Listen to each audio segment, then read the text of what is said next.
Hello,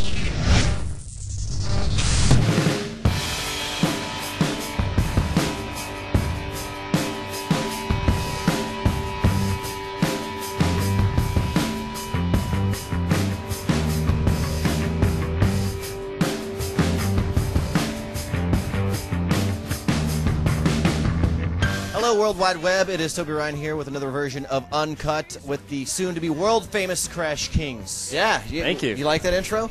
I can do that later on tonight if you'd like. That was great.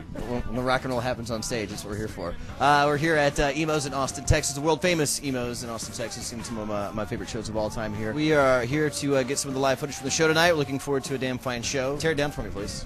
Please? Absolutely. Please? Yeah. I appreciate it. We're a band called Crash Kings from Los Angeles. We're going to play you another song that you might recognize from the Zombieland soundtrack. It's called It's Only Wednesday.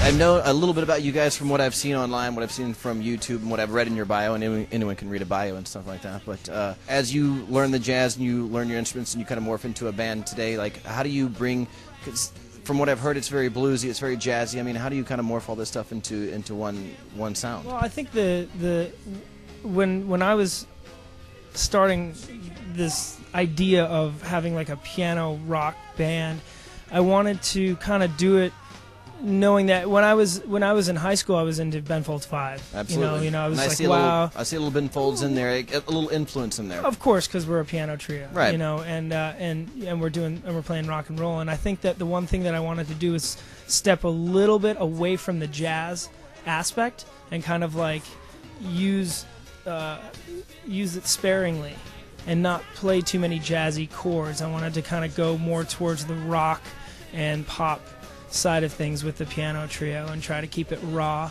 and rocking. Scream, but it's only in her dream. I look around and it's you. I can't believe it's only Wednesday, and she can't see that everyone was there except for me, and I know I don't want to lose this time. You guys are technically out of Los Angeles, but are you really from Los Angeles? No, well, Tony and I are brothers. We're from Boston originally. And I'm from Houston. I got old Houston, Texas. Are you the one that went to school in Texas? No. He did. So how did you end up going to school in Texas and you did not? And where did you go to school? I never went to school ever. Good. Stay away from it. School is bad, by the way.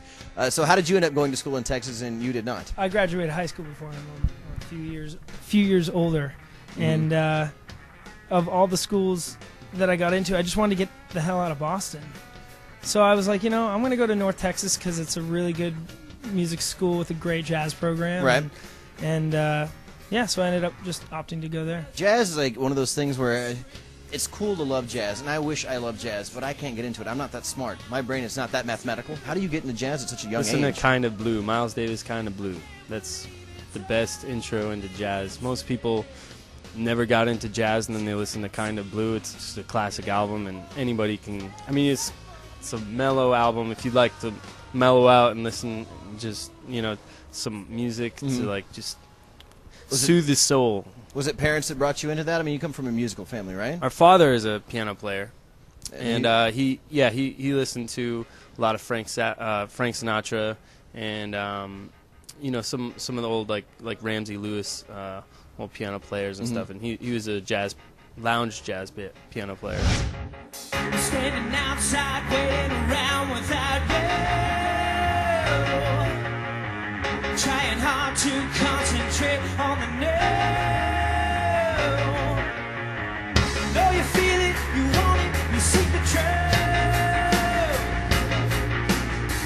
Standing outside, waiting around without you, and a dream of a place on another plane where there is no light and there is no shame. That I've been to Boston several times. I actually love Boston. It's a cool city, cool people, cool vibe.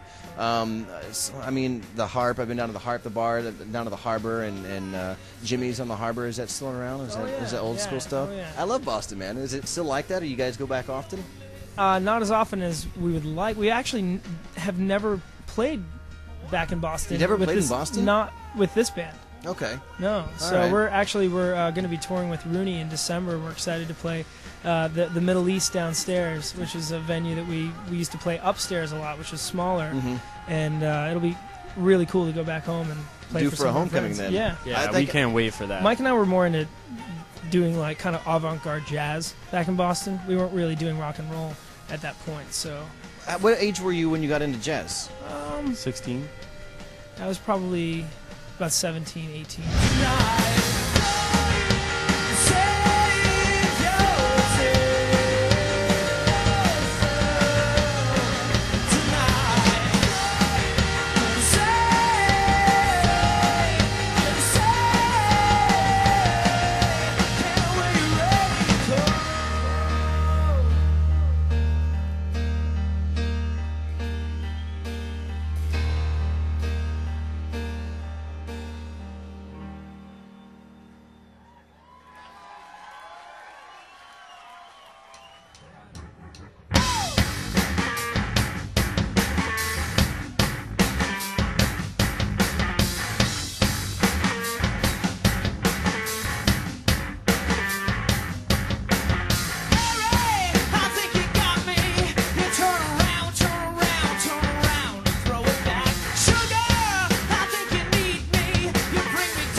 As far as the live show goes, is that something that was really important as you put together the music, or was it all about like when we get on stage, we're going to sound perfect, or is it like when we get on stage, we want to have fun, we want to have a blast?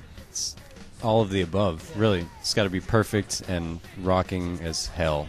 You know, you blood, wanna sweat, and tears is what we bring. Because you want to to send the the crowd stage. away with like remembering your name, and you guys are still up and coming. You know, it's still up and new, and you're trying to make a name for yourself. But you want people to leave and go, Crash Kings. You got to go see them live. You got to check them out. Yeah, I think behind all the jazz and all the pop, like glitter, Tony and I and Jason for sure, we're all really like at the core, we're garage rock musicians. Like we grew up on rock, and we were highly influenced from the 90s grunge era, and I think we get on stage and we just want to put that energy and that sweat into it, and it's like it's more about the show and just try to give as much energy live as we can.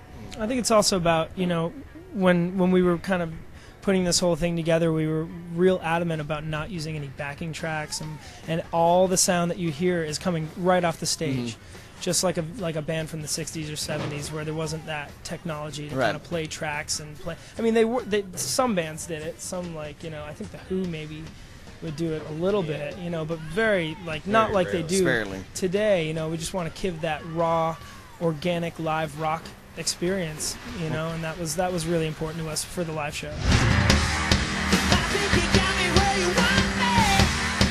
I think you got me where you want me. Come on. Come on.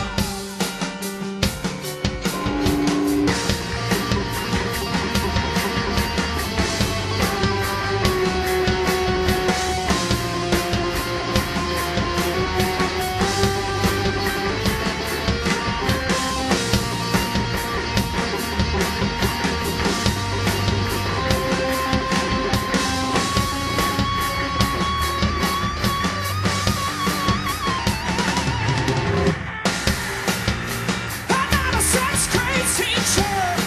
She looks at me to tell me when it's over. Again, the Crash Kings out of Los Angeles from parts unknown. Otherwise, Thank you very much for Thank having you. us. I'm not a sex crazy teacher. She looks at me to tell me when it's over. 'Cause I would never leave you high and dry.